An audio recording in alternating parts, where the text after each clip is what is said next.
Good afternoon, Simon. Good afternoon, everyone, and welcome to the TT Grandstand for the Festival of Motorcycling. Something for everyone at this meeting, from the sights and sounds of yesteryear with the classic TT element presented by Bennett's to the modern machinery of the Manx Grand Prix, where familiar and new names alike will thrill us over the next 2 weeks.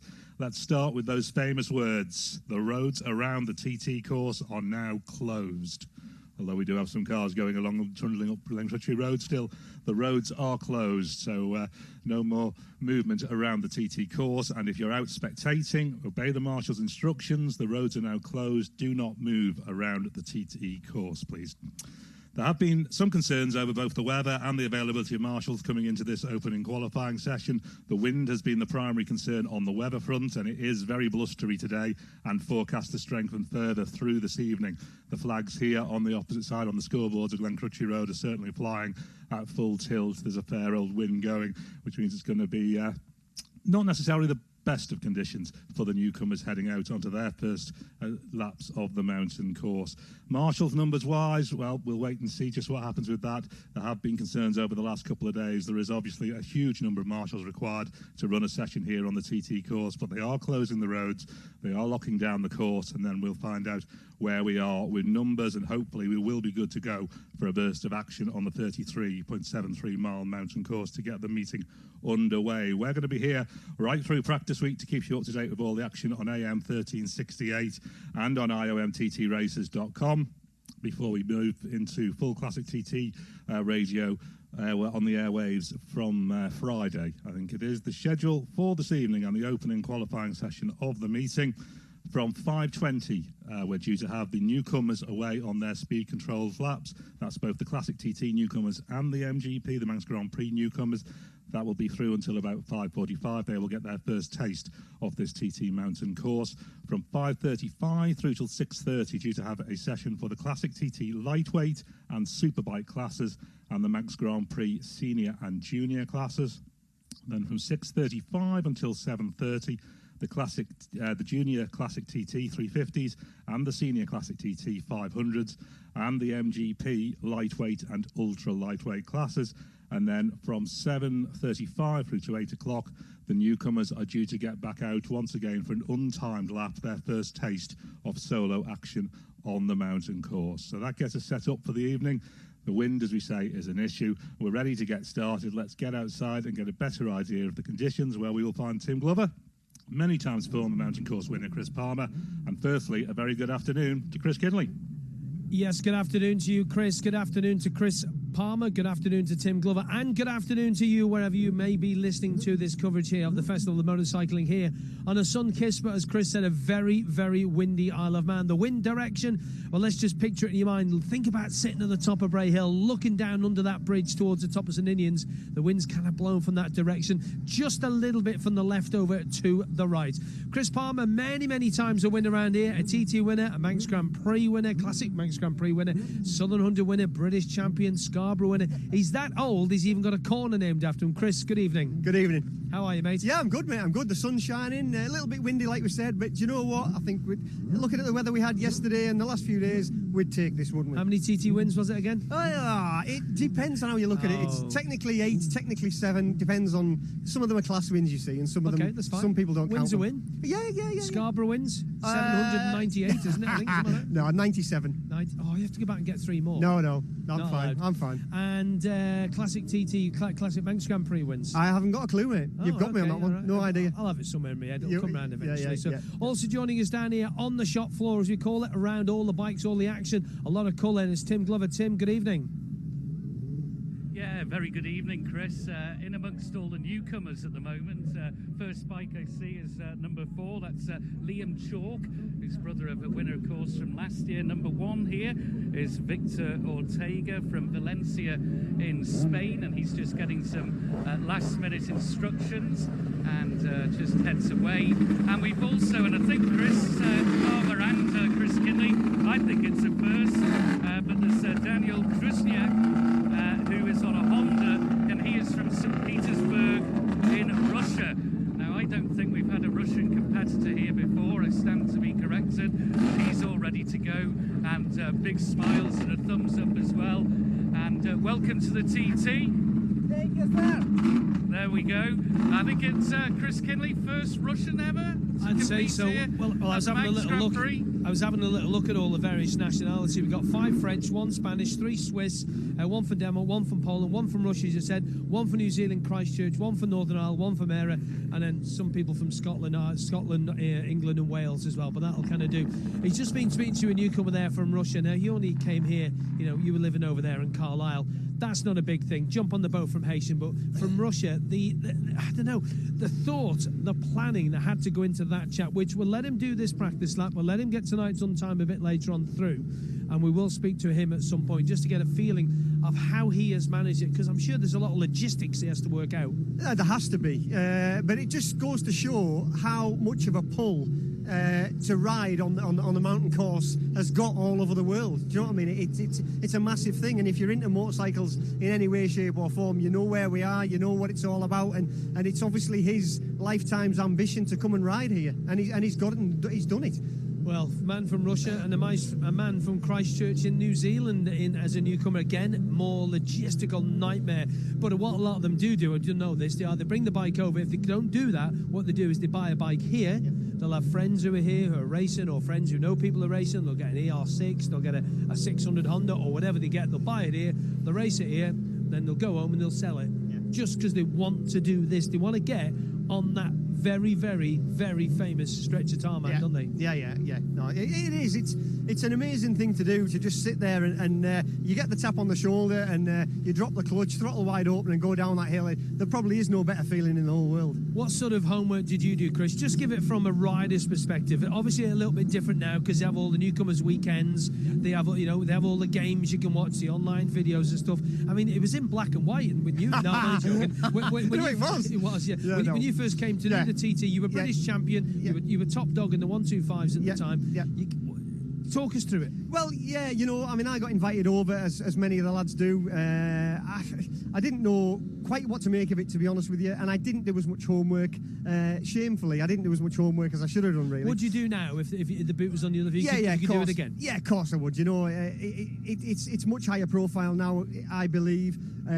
Sort of the way media and everything's brought it all forward, TV as well, and all the online onboard laps that you can watch now, and like you said, all the video games as well. It makes it easier than back in the day when I came over as a newcomer. I didn't even know which way the road went, which is a terrible thing to admit, but we got round. And it was a morning practice, I would take it. Yes, it was. Yes, that's another shock to the system. Do you know what I mean? So getting up in the middle of the night and coming down here and getting scrutineered in the dark and blowing a hoolie on the Glencrutchy Road and setting off getting back for a cup of tea at the tea tent in the morning, and it still wasn't 7 o'clock, and it was a different world back then. And you got to think about it as well, that first lap when you're up on there and you got the little tap on the shoulder, but I don't think you'd have started on the road. You'd have started on the little ramp here, wouldn't you, in twos?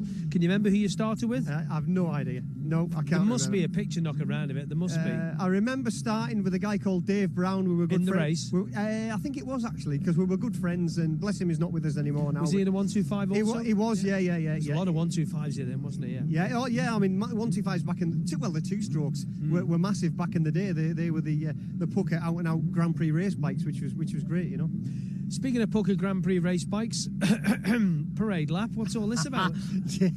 Come on, how did this come about? Well, no, I got a nod last year. Steve Manton, I used to ride 125s for in British Championship, give me a tap and said, I need a lad that those two strokes. Will you ride me 250 in the parade lap? So he said, do you know anybody? Yeah, he did. Yeah. And well, funnily enough, John McGuinness is riding his V-twin 500 Vimto bike from him as well in the same parade, so I'm in good company there. So it's the bike's been prepared really, really well. It's been restored. Have you had a look at it? I haven't even seen it yet, Chris. No. Don't you have to set the bars and set where you want, or does he have a rough idea for when you rode from him before? No. You've got all gammy hands and I have got gammy everything these days. No, I'm going to have to possibly have a trip up to Derby and have a little tootle round, but we'll see. Looking at the schedule then for this evening, let's give it again. We've got the newcomers going out, MGP and Classic TT newcomers at 5:20 to 5:45. Now this will be speed controlled and untimed. Manx Grand Prix Senior Bikes, Manx Grand Prix Junior, Classic TT Lightweight and Classic TT Superbike. Now that's going to be with no newcomers. That's from 17:35 till 18:30, and then from 18:35 to 7:30 Classic TT Junior, Classic TT Senior, Manx Grand Prix Lightweight and Ultra Lightweight. That's going to be no newcomers. And then from 7:35 till 8, all newcomers on time and selected experienced riders. Chris Boyd has information for us. Yeah, tear that up that you've got there, Chris Kinley. We have a 25-minute delay while they move marshals around. You can hear the clerk of the course, Gary Thompson, telling the paddock at the moment the situation. They are looking now until 5:45. It's going to take them just to get everything assembled, but hopefully we will be good to go then. So we're going to be hanging around until about 7:45, which obviously these newcomers want to get away when they can, but delays are all part and parcel of racing on the mountain course, aren't they, Chris Palmer? Yes, they certainly are. And as a rider, you just have to get used to that. I feel a bit sorry for the newcomer guys.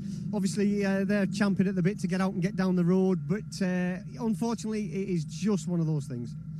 So let's just have a little take stock again then. So a little bit of a delay in there, obviously due to the marshals. We've known this since the midweekend. By the way, well done to all the marshals around the 37 3/4 mountain, the TT Mountain circuit, because, you know, a lot of people have signed over the past few days who've never marshalled. They're just fans and they want to help out to try and get this event running. So well done to you all. And well done to all the regulars who come over. And they sacrifice holidays to come here too, because they just love going to their spot, whether it be Quarterbridge, whether it be Appledene, whether it be the Highlander, whether it be up on the mountain. Because I've actually done a session up on the mountain, up on the 33rd there. It's a bit bleak up there, about 8:30, 9 o'clock at night, I can tell you, Chris. Yeah, don't break down up there tonight. Anyway, no, definitely not. It gets a bit bleak down here sometimes, so we can only imagine what it's like at that time of night when the sun goes down up on the mountain.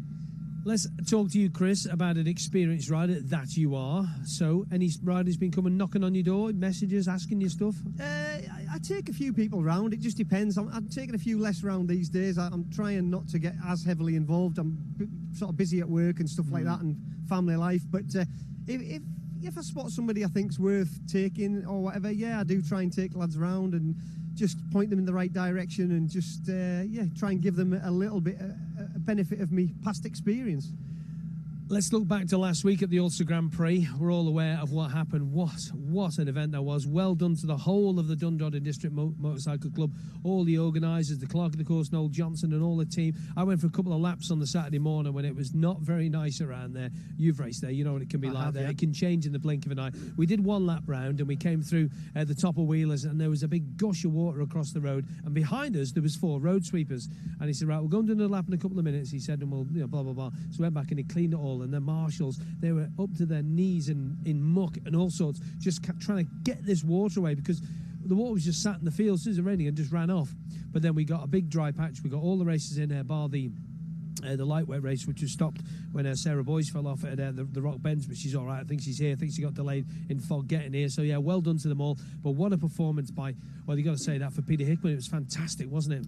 Yeah, I mean, he's riding the crest of a wave at the moment, isn't he? You know, he's doing really, really brilliantly in BSB, which obviously gives him a big advantage when it comes to switching to the roads.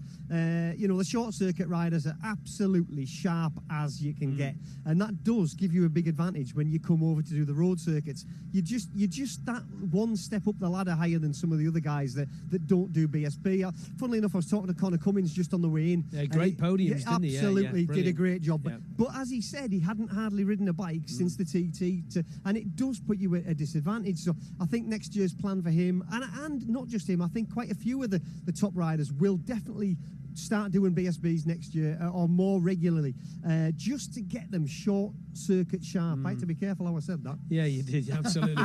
And what about the lap speed, over 136 mile an hour? It's just incredible, isn't it? But it's not just there, it's everywhere. It's here, you know. You look at the lap times now, and you know, we know it's Mr. Hickman. And the Southern 100 as well. The lap times, exactly. There, but the times are just getting faster and faster all the time. I'm quite glad I retired, Chris. Are you really? Oh, yeah, absolutely, yeah. I think if we'd have had really good weather, because even though at the end of the last Superbike race of the day, they were still doing nearly 134s again, 133.6, I think they did in the last race. No, Peter Hickman at the Ulster Grand Prix Superbike race, he did that speed in not brilliant conditions. So I think if we'd have had really, really good conditions, I think we would have seen 137. Tim Glover is with John Barton. Hiya, John. 25-minute delay. Last thing the newcomers need to hear, really. Your heart goes out to them because they've waited for a year or more, maybe, for this. Yeah, I know, it really does. I know exactly how they feel, and Yeah, it's just one of those. They've been over here, they've done all their laps, done all their homework, and now they're at that stage where they just kind of really desperate just to ride a bike, and the nerves will be real strong at the moment. But hopefully it won't be more than a half an hour delay, and they can get on their way. I know you do a lot of the rider liaison work at the TT, but what can you say to them when this happens? They've just got to suck it up, haven't they? Well, to be honest, we part of it. Exactly. We tell them all through the winter when we have the newcomers over, get used to this sort of thing, because it happens all the time. As we both know, we either got marshal issues or it can be a fire on the track somewhere. So it's just one of those things that, as part of the TT course and riding the TT course, this is something you have to get used to. It's nothing like a short circuit event. We've got a Russian competitor. I think that's the first time we've had someone from Russia at an event here on the island. Yeah, that's why it's good. The Banks Grand Prix, the Classic TT, the TT's on the up. It's reaching such a wide variety of people now with the TV coverage and stuff. So it's brilliant to see these guys making. Think of the effort to come all this way. It's amazing what they do, and obviously we welcome them with open arms. And what are you going to be riding? Tonight, I'm going to be on a 750 Ducati tonight in the first session, and then all being well, then I'll be out on the matchless G50 in the second session. Looking forward to it, I bet. It's going to be a little bit blowy up the top, isn't it? And that's something all the riders need to be aware of. Yeah, again, this is something we tell the riders. When we're going round, we warn them that they can experience these sort of conditions, so they all know what to find out. The first lap, it's just sighting lap, so they'll get to feel what the wind is like up there, and they're all good riders. They'll adapt to the conditions and they'll be fine. Thanks very much for talking to us, John Barton. Back to you, Chris Kinley. Thank you very much to Tim Glover. Now, we've just put a little photograph of me and Palmy on it. So, what's that? How shall I say? I don't know how to do this. I don't do technical stuff, Palmy. So, I think I've done it anyway. You do. Yeah. Anyway, so he's just talking to John Barton there. You know Barty quite well. Very experienced rider around here. He's nervous. Yeah, of course. He is complete with it, and we both know what he's like before the start of this. He's lapped so many laps around here, but still, before the start of this, no matter who you are, whether you're John McGuinness walking up here in the Malenko leathers, you're nervous. Yeah, of course you are. I don't think you'd be human if you weren't nervous. There's a lot at stake. You don't sort of realise what's at stake until you drop that clutch and go down the road. Absolutely flat out, no warm-up lap, no nothing. It's just literally rev the bike up, drop the clutch, and away you go. And it's flat out. And lots of things go through your mind. And once you actually set off, the nerves do really settle down, because your concentration is absolutely 110% as soon as you set off down the road. You can't afford to drop your concentration for even a split second. So it's that sort of takes over then, if you know what I mean. How much of an information overload is it for somebody like the newcomers who are trying to think about things? They've got to think about, right, okay, my mechanic's done the job right, yeah, that's fine, I don't have to worry about that, right, I've had enough fuel, I've had a little bit of water, I've had a banana, I've had a bit of Weet-Bix or whatever other brands are available, and you've just got to think about all these different things in your mind. You've got to go on the bike, and then they've got to try and remember all those corners. That must be an absolute mind frazzle. It really is, and that is the hardest part, obviously, knowing what's round the next corner. You can be approaching a corner and it's sixth gear, but it might be a fourth gear corner, so you've got to lose 2 gears, get it down and get it. But if you approach a corner and it's, say you're in sixth gear and it's a sixth gear corner, that's fine. But if you approach that corner in sixth gear, it's a fourth gear corner, you're in big trouble. So you have to really remember. And that's the hardest part, remembering where you are on the course. And that's what I tell a lot of the newcomers. You're better off backing it off a little bit and going through a sixth gear corner in fourth than you are trying to go through a fourth gear corner in sixth, if that makes sense to you. Yeah. Obviously, it's like a safety net, if you know what I mean. But that is the secret. Learn it. Once you've learnt your way around, it's just about riding a motorbike, believe it or not. And a flow. Yeah, getting into a flow, hitting every apex, knowing what's round the next bend. It really is just about circuit knowledge. And suspension as well is another massive key to it. Well, we'll talk on suspension a bit more. Starting at number 5 in the Newcomers A race from Kurt Michael and the Isle of Man's Mike Brew. He's with Tim Glover. Yeah, with Mike, the Kurt Michael man. I think you're the only local newcomer. I am this year, yeah. It's usually pretty busy. Quite a few newcomers. I think Liam's the only Irish one as well, or maybe 2 of them. It's a shame, really, but there'll be more next year, I believe. Well, you've probably got the advantage, at least on the homework front. You say that, but I think it's going to be totally different driving on the other side of the road. And speaking to a lot of the other Manx racers, they do say that. They said, from the left-hand side of the road looks totally different when you're inside the hedge on the right-hand side of the road. So, and switching off from your normal autopilot, going through Glen Helen, a lot of them said you'll stay on the left-hand side of the road naturally, and you'll be telling yourself, move over. So, yeah, I'm looking forward to it. It's going to be fun. Who's been helping you out with advice? Loads of people. Jonathan Woodward, Jim Hunter, just anyone that rides. They're all really helpful, and everyone's constantly sending messages. Do you want to go out and do a lap?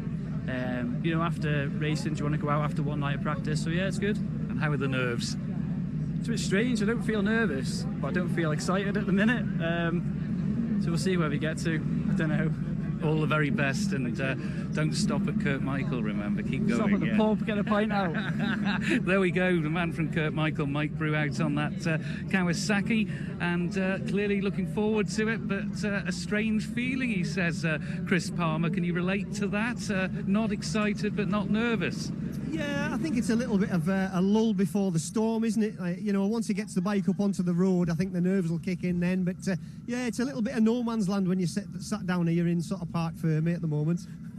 Paul Jordan trying to put you off your job there, Chris Palmer, isn't it? Yeah? It's not going to happen. It's not going to happen. And well done to him for winning. Well done for him for winning at the Ulster Grand Prix also on the Super Twin there. He was quite emotional at the end of it as well, winning on that bike. Meant a lot, that did to the lad. Yeah, I'm sure it did.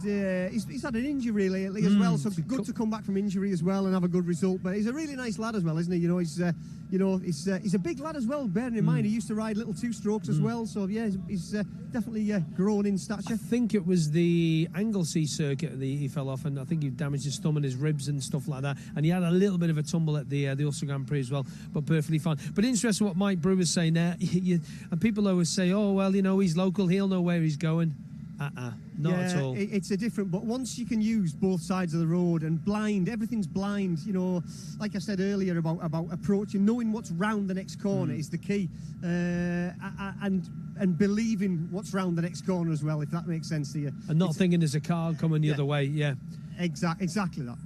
All right, let's get over to one of the men who's going to be taking a group of newcomers round, and I'll tell you exactly who the group of newcomers, when the wind decides not to blow my paperwork over. It's Jim Hunt, who's going to be taking Liam Chalk, Mike Brew, Ivo Laddie, Chris Stewart and Jason Burrell, and he's with Tim Glover.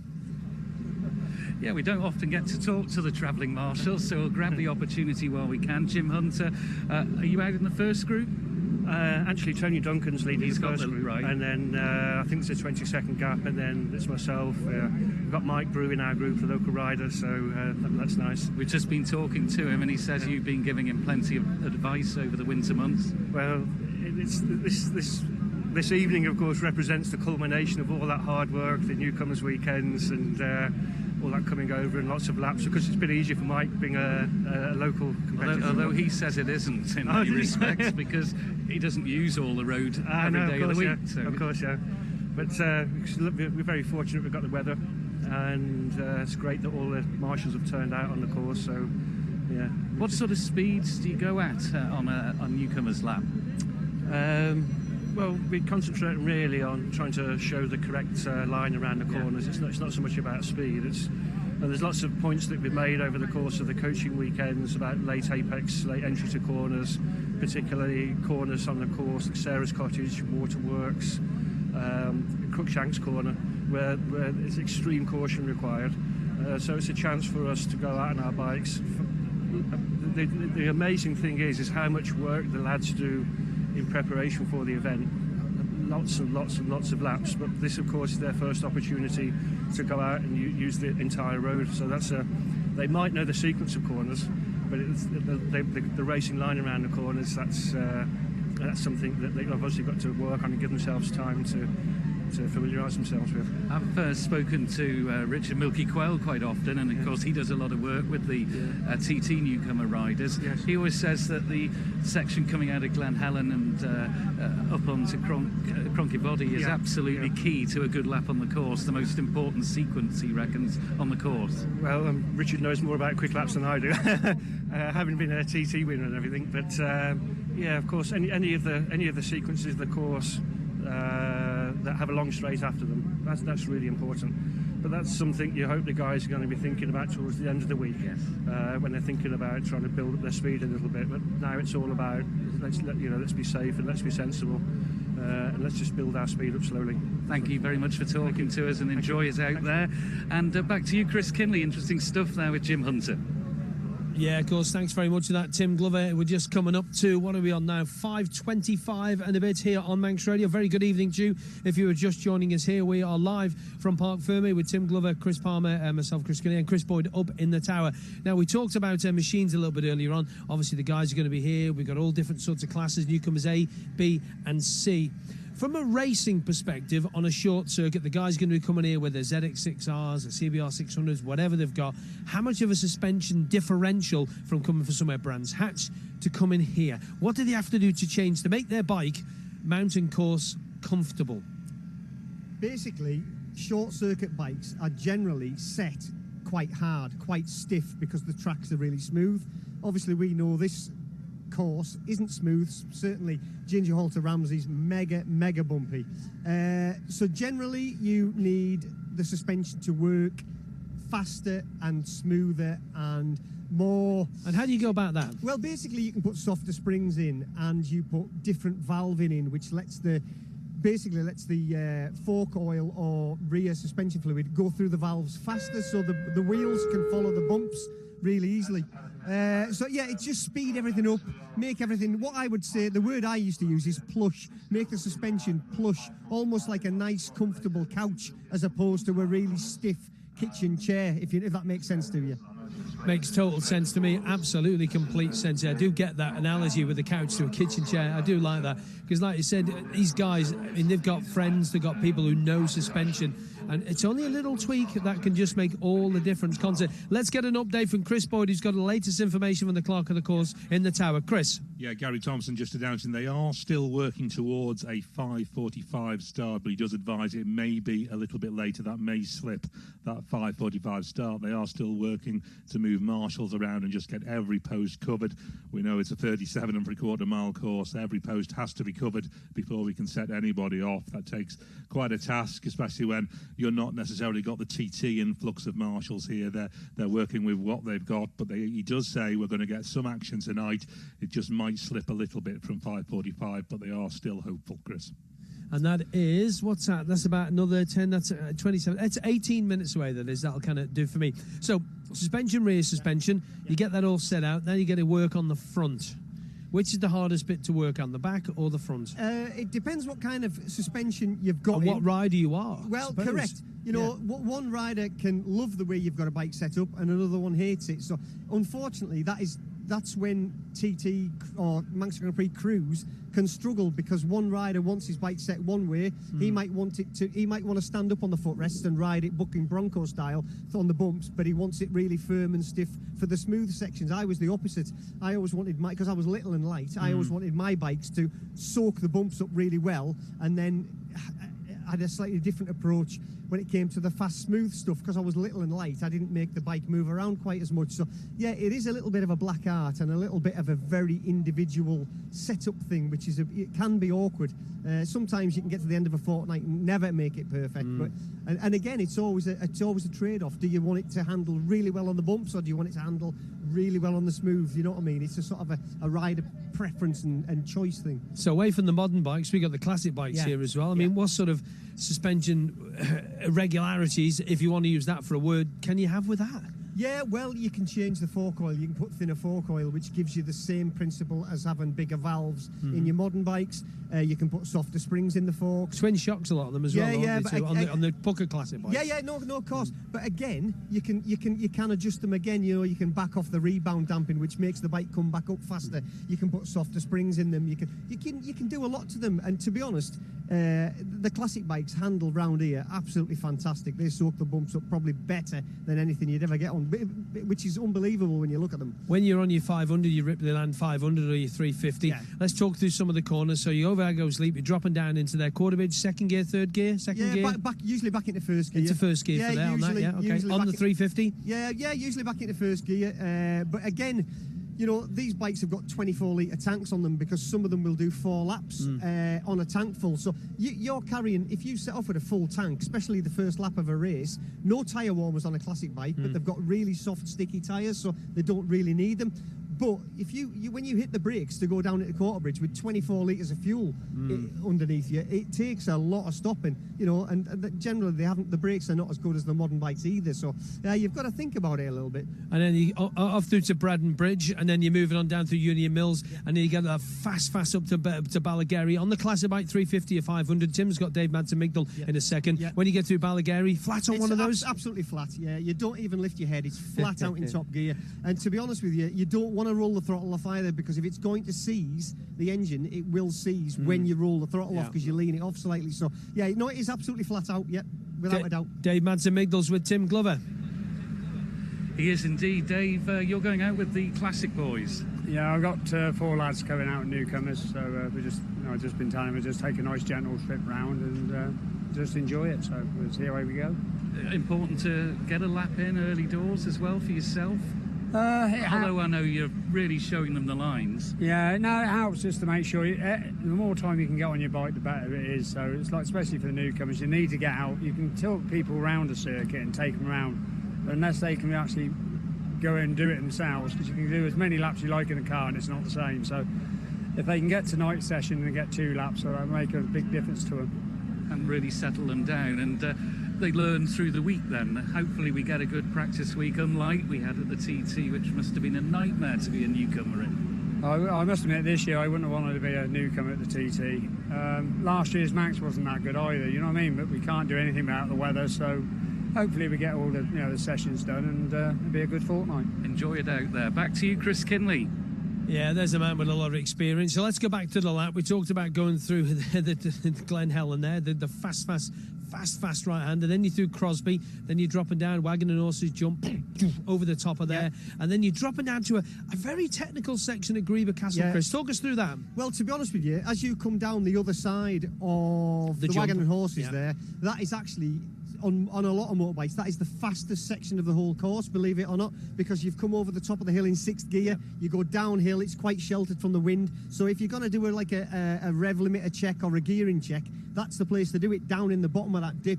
And where the old pub used to be. Exactly there. So that's what I used to do anyway. And then basically it's just sit up, down a gear, but then you're back on the gas because it's a long way down into Greeba Castle. And then obviously it's back one or another. Depends what gearbox you've got in it and what kind of engine you've got. If it's a 2-stroke or 4-stroke, it's generally back to 3rd or sometimes back to 4th. It depends. But the corner speed you carry through these sections, especially on the smaller bikes, is incredible. It really is. People don't believe just how fast your corner speed is. Then through the old pet place there to the left-hand side, and through obviously the run, the Greeba Bridge itself, then through the Gorsley. And Gorsley on a 350 or a 500 must be absolutely stunning to go through. Yeah, flat out, mate. The only thing you've got to watch for, especially on a night like tonight when the sun's out, which is great, by the way, is the sun is just above the trees, right in front of you. So if you haven't got a dark visor, which sometimes you can't, because if it's getting later at night, when you go through the trees in towards Ramsey, it's almost like switching the lights off. So sometimes you maybe wear just a really smoked visor or a clear, but you're really squinting through there. Top of the Val Hutchins the same. The sun is literally just above the trees, and that can affect you as well. So then you get through Ballacrane, then you're getting into the trees, you get around Milky's, I'll call it Milky's anyway, that's fair enough, isn't it? Yeah. Then you're heading up towards, a really tight technical section all the way through Glen Helen. Yeah. What are you aiming for there? Because you've got to get the first bit right, haven't you? We'll get to John McGuinness with Tim Glover in a second. Talk us through to Glen Helen. Yeah, obviously you've got to be absolutely inch perfect all the way through there, because it's obviously it is tree covered. It can be a little bit damp at times as well. You've just got to be absolutely, every apex has to be perfect. And as you said, it's really important to get out of Glen Helen as well, because you're climbing uphill all through Lamfell up onto the top. And if you've got a smaller bike, if you shut the throttle somewhere and lose if you lose a little bit, you've lost a lot, if that makes sense to you, because it's a big climb up onto the Cronkavody Straight. John McGuinness with Tim Glover. He is indeed here, and all in the Milenko by Paget's leathers as well, and really good to see John in park firmly, ready to get astride a bike and head down Glen Crutchley Road and Bray Hill. You're taking some newcomers out first of all, but it's a lap, isn't it? Yeah, Gary asked me and I said, why not? And I remember being in this position 23 years ago. It'll have been 5 o'clock in the morning, just coming daylight, when I did my first lap myself, my orange jacket on, and I know what it's like. It's a bit nerve-wracking, and Yeah, we've got a couple of French lads with me, a Polish lad, a couple of Brits. So a bit nervous actually. I don't know how it's all going to pan out, but yeah, Clive Paget, fair play. He's I'm riding my little 600 road round here at the TT, so just get a cheeky lap in, and hopefully we'll get a lap on the pattern a bit later on. And Newcomers have got to get used to this sort of thing, an unexpected delay, although I think we expected it really when we heard about the marshal numbers during the week at 90 at the start of the week, down to 61 that they still required on Wednesday. So clearly they're having to move marshals around, but it's a delay and these things happen and Newcomers have to expect them to. Yeah, it's the nature of the Isle of Man, isn't it? We've had it so many times, we've been in this position so many times. These guys haven't. They're probably scratching their head, but they're learning fast. But we've got to be patient. We'll get it together. We'll get some laps in, and we'll get. It's a great big tick the box exercise. I think get these newcomers round, get that one out of the way at least, and then we can get into the program a bit later, on Monday. But weather's looking pretty settled. It's a bit fresh and a bit breezy, but we've just got to get into it. And these guys are, some of them are looking a bit pale, looking a bit nervous, and I just can't wait to see when we finish. I remember doing my first lap. I was buzzing when I came in afterwards. And Twice the size of dinner plates. Yeah, there was me, David Jeffries, Bruce Anstey. We were all three newcomers at the time in '96, and we're all young fellas, and these are in the same position. So it'd be interesting to see. But yeah, TT for me didn't really go down to plan. I didn't get as many laps as I wanted to. So jumping at the bit. I've been here since Wednesday with the family. We've had a couple of family days. Now it's down to business, and I'm on the track again. Good luck. Enjoy it. Thanks very much, John McGuinness. Let's hand it back to Chris Kinley. Just seen a bit of an ice cream disaster going on there. The lady walking by with ice cream trying to find someone. Let's continue on the lap then. So you talked about... I forgot where I was on the lap. That's about right then, normal. Yeah, left of Balacrane. No, you get to top of Lamfell onto Cronkivody, and then the top of there down to the 11th through to the 13th. Yeah. That is so... I've watched there. I don't know if you've watched there. That's a stunning place to watch. And then you've obviously watched a lot of times at the top of Bagara. Let's talk us through that bit then, all the way through 11th, 13th Bagaro and Handleys. Yeah, obviously, depends what bike you're on, but usually you're back a gear. Let's talk classic bikes, 500 classic ones. Yeah, classic bikes usually... I'm going to say back a gear down through into the 11th milestone, then it's back up at the top again. But you take the top of Bagara flat in top on a 500 or a 350. So I got a telling off by the marshals because they thought something had gone wrong because it went through that absolutely flat in top chin on the tank. And I think they got a bit of bigger fright than I did. And then you just roll it off slightly at the bottom because you need to have tension on the chain when you hit the bottom of Bagara. Yeah. It sort of holds you through the line, if you know what I mean. But then the top of Bagara through to into Kirkmichael was probably my favourite sector. Through the 13th down milestone. to Westwood and all that. Yeah, 13th milestone is absolutely fantastic. It's literally. That corner's great, isn't it? Oh yeah, it's mega. You know what I mean? It's lovely, a lovely section to go through, and but it's also quite stressful as well because you literally cannot be a centimetre offline to get it right, if that makes sense to you. You've got to be absolutely, I keep saying inch perfect, but you really have to be, and it's a great section when you get it right because you can literally see people coming back to you, if that makes sense. If there's a helmet in the distance in front of you, you can see when you get a sector right, you can see them coming back to you, and that gives you mentally a good buzz and a good feeling because you're taking chunks out of people. Hello guys, okay, ciao, okay, I've got to say hello to our Italian friend. Okay, hi guys, okay, good to Francesco Coringa. Hey, he did well at the Northwest and he was top, I think he was 4th or 5th, I think I won the patterns. So, we're into Kirkmichael, Schoolhouse Corner, whatever you want to call it, and then you're going to go through the village of Kirkmichael. The noise, it's so narrow through there, isn't it? It is, but it's a bit like Macau, isn't it? Because the exhaust note rattles off each building as you go down through, so it's a great section to go through, and it sounds fantastic to even sit on the bike doing that. Just that left-hander, but just before the petrol station there. Talk us through that one there, because that's important before you get to Rencullen. It is, but it's quite a difficult corner because more so on the faster, more modern bikes, because you've gone sort of a slight left, right, and then it's a left. The bike doesn't want to turn because of the gyroscopic effect of the wheels travelling so fast. It actually doesn't want to turn, so it's really you have to force it. Yeah, very much so. Yeah. How do you force it though? With your feet, with your body, with leverage? Yeah, just leverage. Obviously, everything through the handlebars, your shoulders, weight on the footrests. physically make the bike change direction because it doesn't want to. And that's the same when you get to the other side after Rencullen.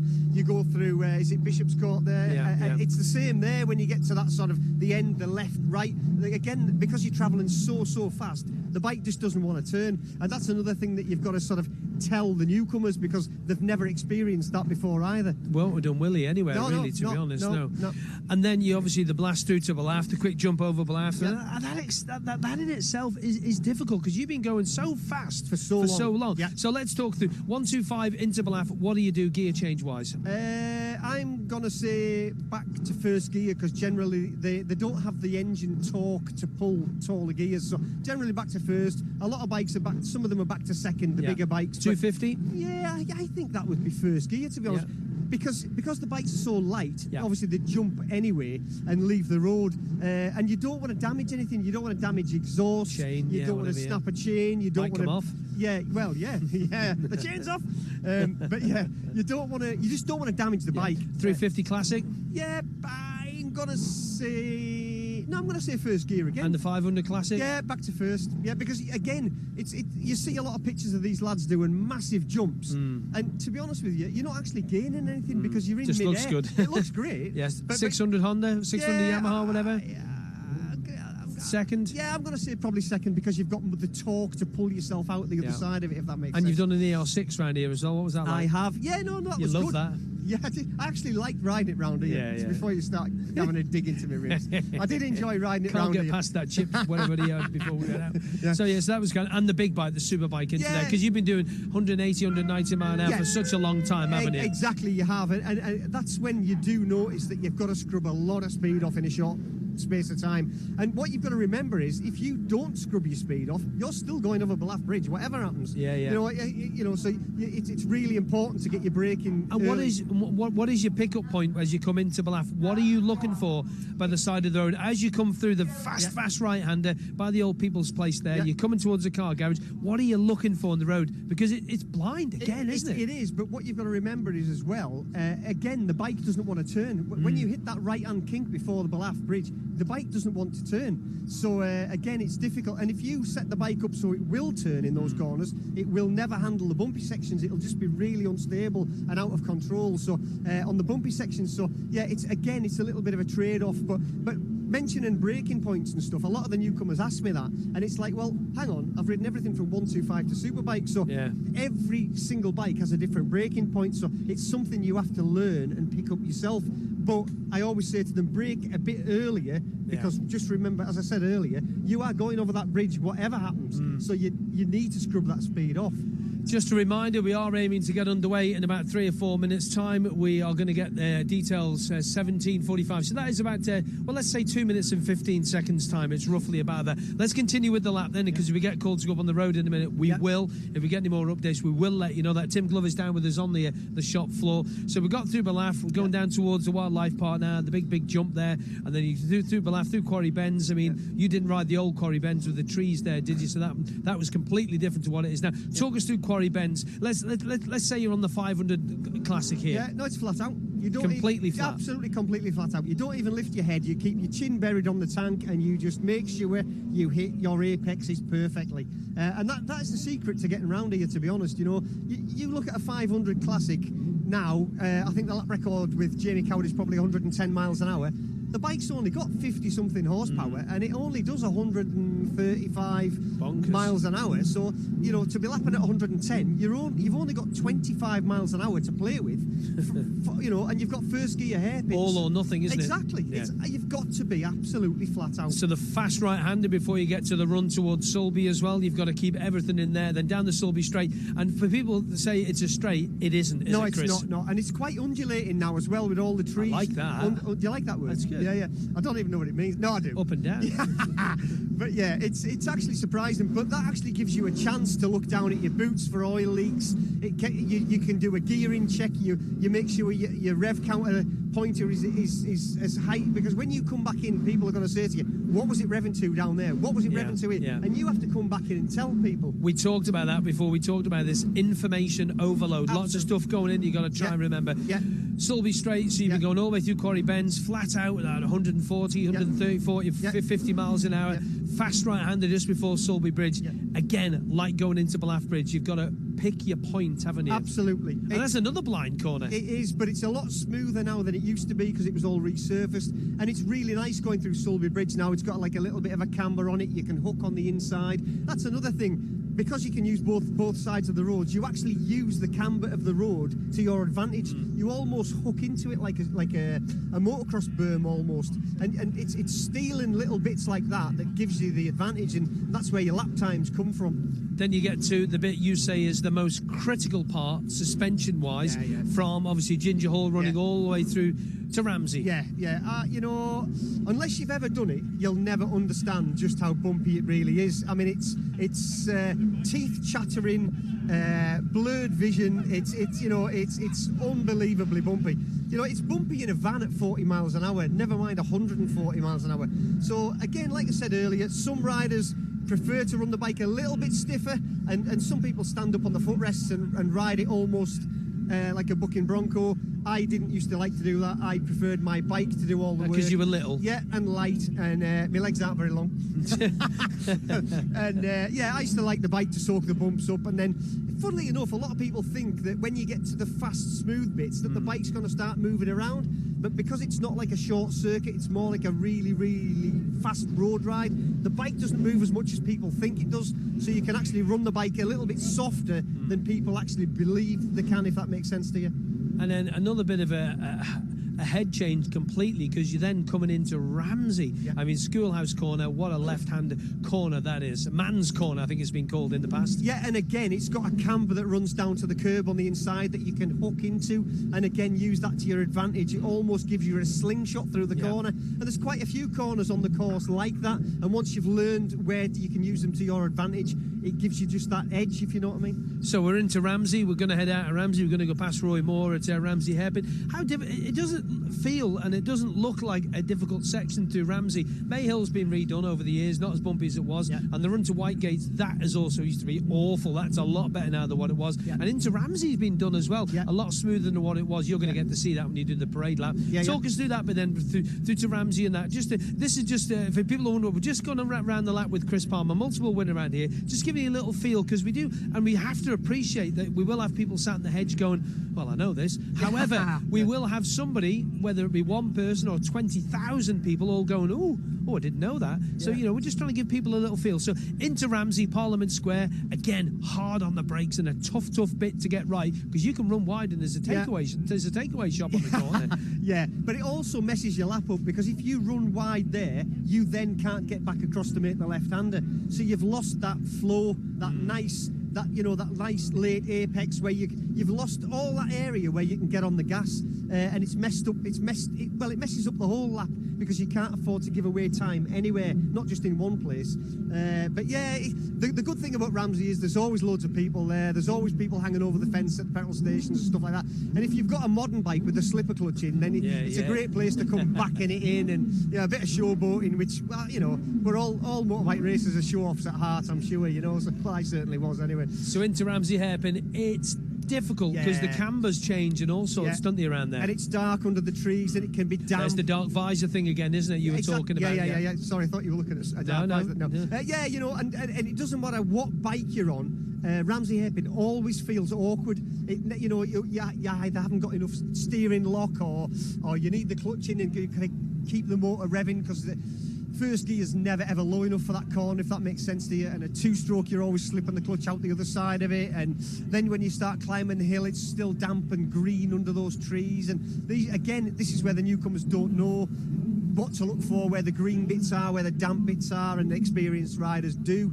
And again, it's dark under those trees all the way up to the waterworks. So, and that's tough too, because that can be quite dark. Doesn't really get much sun, does it? No, it doesn't. It doesn't. And a lot of people again try and make up time on the slower corners, and that's not the way to do it, because if you slip off on the slow corners, you've blown it really. The time is made up on the fast, flat out bits.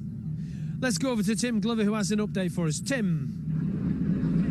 Yeah, well, you can probably hear it down at the other end of Park Ferme. The revs have gone up a bit, helmets have gone on the orange jacketed newcomers, and there's a sense of anticipation. It does say on the clock start time 17:45, and we're 4 minutes over that, but just a few instructions I can see coming through to the officials, and we await that magic gate to open up. But Gary Thompson, you can hear in the background, is giving an update. So with that update, I'll hand it back up to Chris Boyd. Yes, indeed. Thanks, Tim. Unfortunately, there is a further delay. They are now saying 6:10 is the intended start time. 6:10. Just looking at the rain radar, however, we should caution that there is a shower that has just popped up off the west coast of the island. It's heading across from Northern Ireland.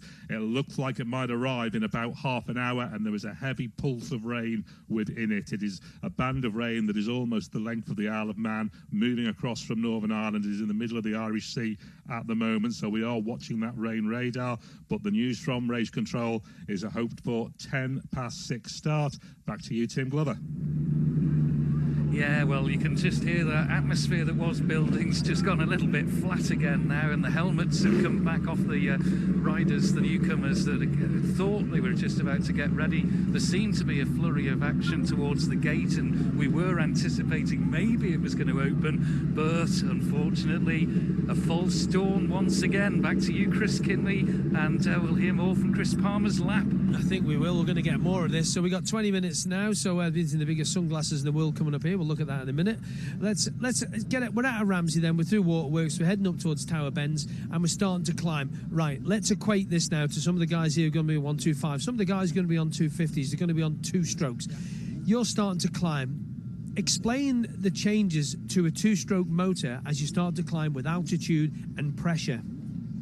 Well, easily. Yes. Basically, obviously, a 2-stroke is jetted, fueled with, how do I put this?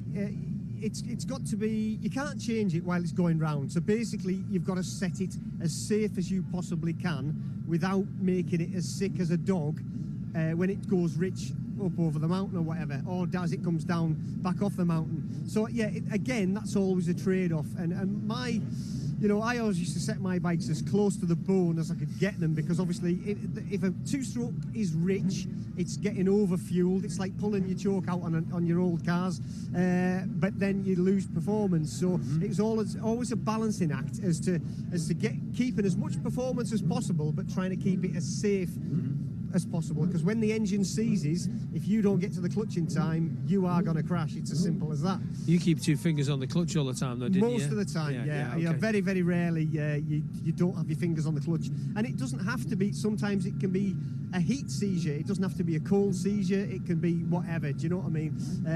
In fact, they can seize up just whenever they like. Cold seizure, can't they, as well, completely. Richard Milky Quayle, Manx Grand Prix winner in his own right, and I think he still holds one of the lap records here as well, which don't tell him about Tim Glover. He's with Richie Quayle. He is, I am indeed, and up on Glen Crutchley Road is exactly where these newcomers really want to be.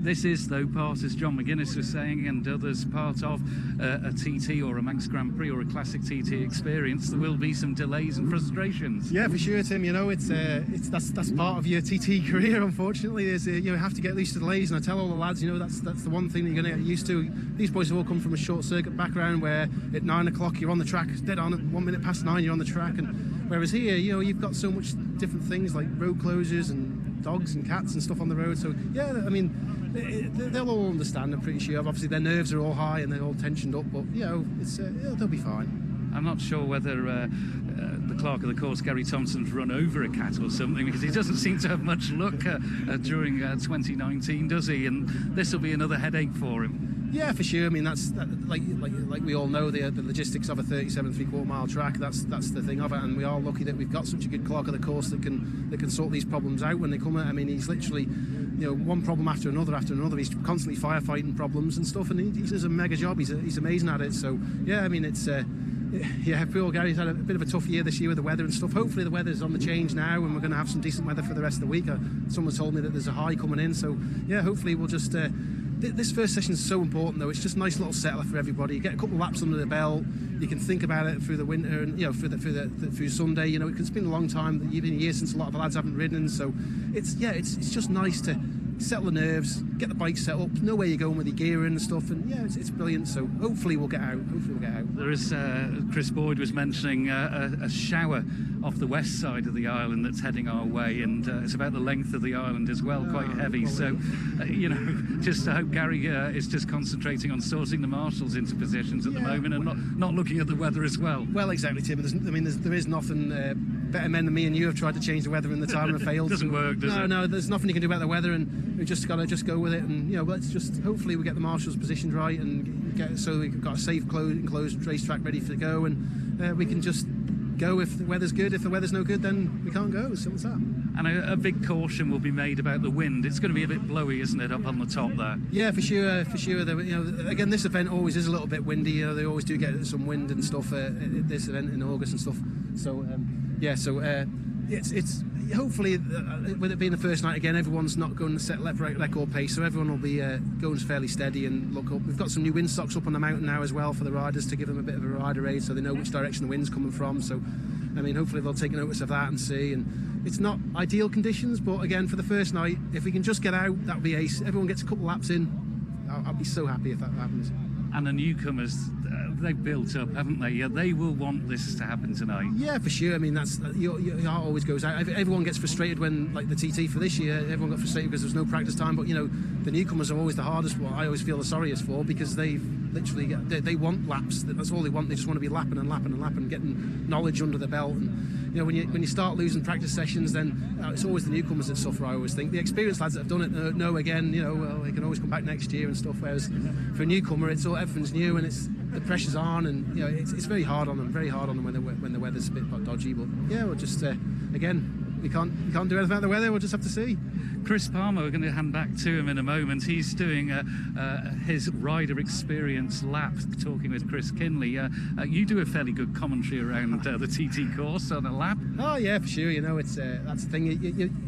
Again, the nature of the TT course, with it being 37 3/4 miles round, the fact is there's no ideal line as such. Everyone's got little ideas of how to go through corners themselves and different. So it's just you've just got to try and make the best of every corner and just keep your momentum up, and it's just I like to pass on to the experience to anybody who wants to know. I like to show them what we're feeling, and it's just amazing, Tim. It's the best place in the world to ride a motorbike, full stop. There is no better place than the Alaman TT course. It's amazing. Full stop. Thank you very much, Richard Wilkie Quayle. Back to you, Chris Kinley and Chris Palmer with the lap. Chris Kinley.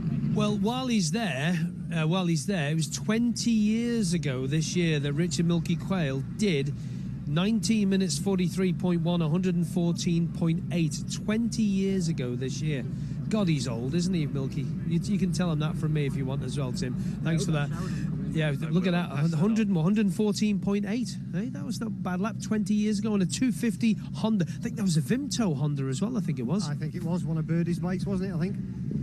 So, hang on, wait a minute. Let's move me paperwork, that's better. Let's continue with this lap then. So we got up to the mountain, we're talking about the eccentricities of getting to like that. That's a good one. Yeah. The eccentricities of us getting a two-stroke setup. Took us to the mountain. It looks easy. The mountain mile is not a straight like the Sulby straight. It's got little kinks in there that 160, 170, 180 kind of changes the graphic of it a bit, doesn't it? It does. It depends what bike you're on. On the smaller stuff, you actually get a bit of a chance. I know this sounds a bit daft, but you actually use it as a bit of a rest, because it doesn't catch you out the same. On a big superbike or a Superstock 1000 or whatever, then it becomes a little bit of a different animal. Things can catch you out, and it's so easy to just miss a curve. And the other thing about the mountain is where the white lines are on the edge of the road. That really, really is the edge of the road, and if you cross that white line, you are definitely off the edge of the tarmac.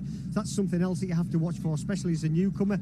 But yeah, the mountain's the mountain. You just get it almost becomes a rest area at times because of the bumps from Ginger Hall to Ramsey. Absolutely take it out of you as a rider, physically and mentally, really. The mountain, but again, you daren't allow your concentration to drop. That's the other thing. I actually crashed. There's a left-hander, like a double apex left-hander, as you come at the top side of Guthrie's Memorial, and I thought, I've got to the other side, I've got through Ramsey, and next thing I missed an apex and boom, off the end of the mountain I went. So lucky boy. Yeah, no, it was a big crash. Steve Hazlitt crashed there Yeah, as well, if I it was, remember it was a rightly. big crash, and I learned a big lesson that day, I can assure you. Not a place to fall off. So you're up on the mountain mile's done, you get the mountain box, you've done the bungalow, the 4 right-handers, veranda, you've done all that, you're into the thing. How good are those, well, let's call it Connor's Corner, where there's them corners there, the 4 right-handers there. Yeah. Talk us through them. How difficult, you've got it, it's one line. It is one line, and especially at the speed you're going. I think Connor's telemetry, I think he was doing 170 when he went down. So that sort of gives you some sort of perspective as to what it's like. Every other thing, I mean, everything's flat out through there on the smaller stuff. But like you said, it's one line, and it's like a never-ending circle. The way we describe it as riders, it's outside, inside, and that's talking about the white line in the middle. Some people don't quite do it like that, but it basically talks about being outside of the white line for the first part. The centre white line, this is? The centre white line of the road. And then not the one on the left. No. And then it's outside again, but only just, and then you cross to the inside of the centre line, and then the last one is like I call it, the ever-decreasing circle, is the tightest part of the whole corner. You need to be on the inside for that apex to come out the other side. So the later you apex, the more exit you've got, if that makes sense to you as a rider. But it can be quite scary. It can be quite, you've got to be quite brave to do it, if that makes sense to you. But yeah, a great feeling when you do it properly. Then you're into the bungalow, then you're climbing uphill again to the highest point at Halewoods. Yeah, a big climb. And again, I think you knock 3 gears off at the top of that and through there. And then just after that, there's a right-hand kink before 32nd, and it's a really important corner because the wind blows... It dips in the middle of it as well, doesn't it? It does, but the wind blows straight up the valley, straight towards you. So as you tip into that right-hander in about, I think it's 6th gear, to be honest, as you tip in, the wind hits you, and that gives you a real strong indication of how strong the wind's going to be 2 corners later at Windy Corner. But the wind actually helps you as you go through 32nd then, so it actually holds you online at 32nd. So it's about almost using the elements to help you on the course, and again, that's an experienced rider's little trick, if that makes sense to you. How difficult is Windy Corner on a really, really windy day like today? Okay, you're looking. Let's do course direction. If it's coming from your left-hand side, it's obviously going to push you. If it's coming from the right-hand side, is that the worst side for it to come from? Well, that's where the wind comes from. It blows up the valley. Up the valley, yeah. As I say, when you hit the right-hand kink before 32nd, if the bike is almost impossible to tip in, you know that Windy Corner is going to be horrendous. So you go through 32nd, and the wind actually holds you on line as you go through there, and then there's a straight down to Windy Corner. And as you tip into Windy Corner, more so on the lighter bikes, because obviously the wind wants to pick the bike up, and you can literally feel your tyres skipping on the road as you lean into the wind, and it's actually quite scary. Is that from the wind picking the bike up? It picks the bike up, it gets under the fairing, and it literally lifts the bike up. So as you lean into the wind, it lifts your tyres off the floor. So again, you've got to adjust your speed accordingly, depending on how strong the wind is. But again, it's an experience thing. And then a mega quick run towards the 33rd, and then fast left-handers, Chris. Yeah, you know, the 33rd, there was, I think it was 2004, we broke the record on the 125, and I thought at the time I was under big pressure from, I think it was Ian Locker, and I literally went through there absolutely flat in top, and I tell you what, I never ever want to have to do it again. Tim Glover's with Josh Daly, young Josh, whose birthday it was the other week. Tim had a pretty good Ulster Grand Prix. Tim? Certainly did have a pretty good Ulster Grand Prix and a birthday as well recently. Josh Daly, another hanging around day. Yeah, looking forward to riding this bike this year. Yamaha YZF 750. It's Pete Beale who owns the bike. He used to buy all the Yamaha stuff at the end of the year. This is the bike that James Whittam rode in '93. Right. So, the first time I've rode it down Bray Hill tonight. Looking forward to it. And it's not too long ago, you can remember what these newcomers must be feeling like, and just they want to get on with it, don't they? Yeah, 2016 was my first year. Speed control lap, it was like nothing else I've ever done. I was set off behind Bruce Anstey in the speed control lap, and I held Bray Hill flat out on the first step of the lap, and I thought, I'm not doing that by myself on the next lap, so built up to it after that, and here I am now, 4 years later. And still smiling. Yeah, still smiling. Excellent. Good to see you here, Josh. And let's go up to Chris Boyd in the tower. Bit of a dark cloud appearing, I can see. Chris, have you got any more news? That's pretty much what we just wanted to mention, really. This shower that we've been tracking is just holding off the island, off the west of the island at the moment. It looks like it may be the Slough type area that's going to get hit first when that does arrive. But as we look out over the Beery and Greba and out towards Peel direction, it's definitely dark, and it's hard to tell whether there's any rain in what is happening over there. But certainly visibility has gone down as we look out to Beery, and the clouds are rolling in. So we will just keep an eye on that. We're keeping an eye on the radar as well. But let's get back to Chris Palmer in this lap with Chris Kinley. So, thank you very much, Chris Boyd. And also before that, thanks to Tim talking to Young. Josh had a little chat with Dom Herbertson there. Always a happy chappy. Yeah.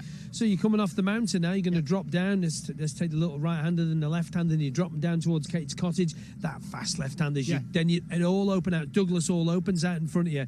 And that quick left-hander, Chris, on the drop down to Craig de Bar. Talk us through that from a rider's perspective. Yeah, do you know what? You do have to hold your breath a little bit through there. It's one of those ones where you sort of take a bit of a gulp and you go for it. There used to be a damp patch on the inside, and it was there for years and years and years, but I think they sort of resurfaced it and sealed it off, so that damp patch is gone now, which is a good thing, really. But yeah, you know, and then as you come down towards the Craig, you don't realise, well, it's like you said earlier, you're going so fast for so long, then all of a sudden you've got to go back to second gear. And does it affect the fact that Craig de Bar is downhill as well on the brakes? It depends how much fuel you've got on board. Okay. You know, if you've still got a lot of fuel on board, you know, like on the classic bikes on the first lap or whatever, sometimes you hit the brakes and it doesn't want to stop as fast as you want it to stop. So it's a little bit of a, well, okay. But yeah, it's a lot tighter than you think, that corner, and it sort of runs away from you. It's sort of off camber. And what people don't realise as well is when the rector cells are out, you've got less room than you have on normal open roads. It's a little bit like that at Greba. It's a little bit like that at, well, quite a few places, to be honest. You haven't just quite got as much road as you think you have.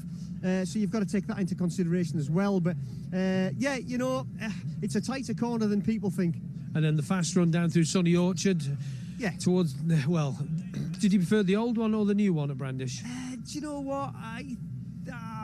Do you know, it doesn't really matter as long as you're doing well. You know, the old Brandish, what did you have to do with that back a couple of gears? I think it's back to third. But now with the new one, yeah, I think it's back one. I think. Yeah, and boom. Yeah. That then gets you down into Hilbury faster as well. So again, it's all relative. Do you know what I mean? It's you know, when they altered the course at Windy Corner and down where we're talking about, I think it made like 1.5 mile an hour difference in a lap time. So it did definitely make a difference. So now we're going to drop from Hilbury. Going to have to take a little run up the signpost. Signpost is a bit of a funny one because you've got to hang the bike out a lot further and longer than you think as you go up towards the apex. And just as you hit the late apex, you've got to hit the brakes really late and really hard for signpost.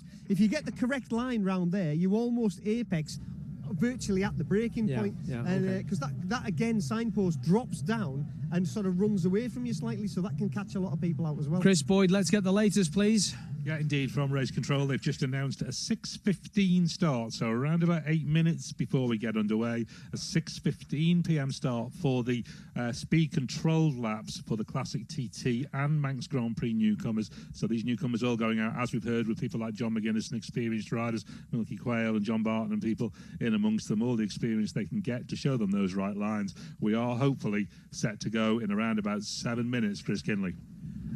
Thank you very much for that update. And Chris Palmer, then let's complete the lap. Signpost is done. You're going to run down towards Bedstead, and then just up the road from us here, around the Governor's area, the first lap through there tonight, it's not going to be the cleanest. I mean, the bit that under the old bridge, that's going to be really tough, isn't it? Yeah, really slippy. It's always a little bit greasy, a bit dirty.